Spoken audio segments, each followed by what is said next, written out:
So Jake, when he had talked about basically the beauty, one of the beautiful things about the deferred sales trust is, you don't have to deal with all that. So it really gave me a lot more flexibility with time.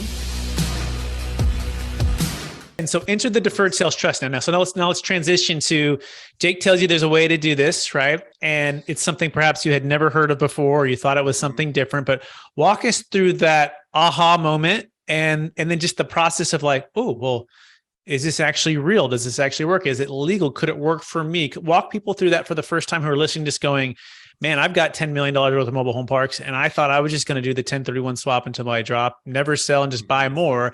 But I'm kind of, getting a feel for that more passive type of way of doing things. So walk us through that journey of the deferred sales trust, Gary. Yeah. So I knew one thing was that I knew enough about, I am not a real estate expert, right? I don't claim to be that, but I got into the parks and it took on a life of its own. I got passionate about it and got 5 parks under my belt.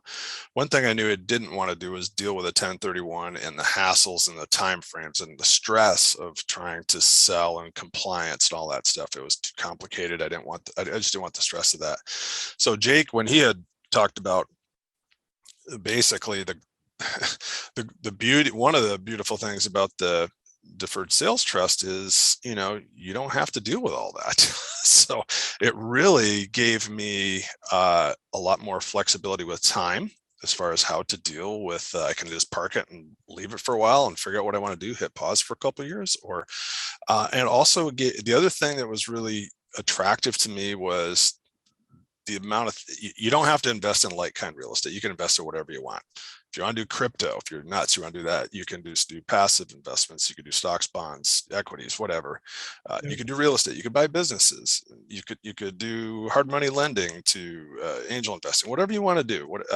Total freedom, essentially. So very attractive to me. And it was a challenge getting up the learning curve. And I'll be honest, I'm far enough up the learning curve to give me confidence in the vehicle and that it will work. I live in a small town. My CPA I've been with for 30 years. He was extremely skeptical. He goes, nope, that's on the IRA's dirty dozen list. You can't use that. So, I'm like, well, I don't think these guys would tell me something and put their name out there and tell me something that's totally illegal and expect to continue to be out from behind bars for long.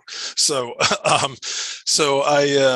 it was 3 or 4 calls with my CPA, Jake, with Brett, with the tax attorney that the trust uses to get my attorney to come on board. And he did. So he ran some numbers for me. Here's what you look like if you paid all the taxes now and invested. And then outside of the trust, here's what you'd look like if you deferred, stayed in the trust, did the same investments, and I'd be, it was noticeably better off within the trust. He had never heard of it. Most people I've talked to have never heard of it. And evidently it's for, high net worth transactions and it's not on Main Street per se, I guess, to everybody on the street. But so anyways, I went for it, and I said, I'm going to figure this out. A lot of calls with you guys. I asked the same question 3 or 4 times, and until you mapped it out on a piece of paper for me on your screen, that I could understand it. I like pictures. And that brought us to the point where, okay, we're doing it and going through all that process. And I think we're fully, like just in the last couple of weeks, the trust is fully in receipt of all the funds, and Jake is deploying the investments as we'd planned. Amazing. And by the way, if anyone wants to learn more about this or get started or get an inspiration for maybe you're looking at this, I want you to contact Jake Carpenter. I want you to call 509-591-9900. That's 509-591-9900. Or look up Jake Carpenter on LinkedIn. And he's out of Washington. He's amazing at what he does.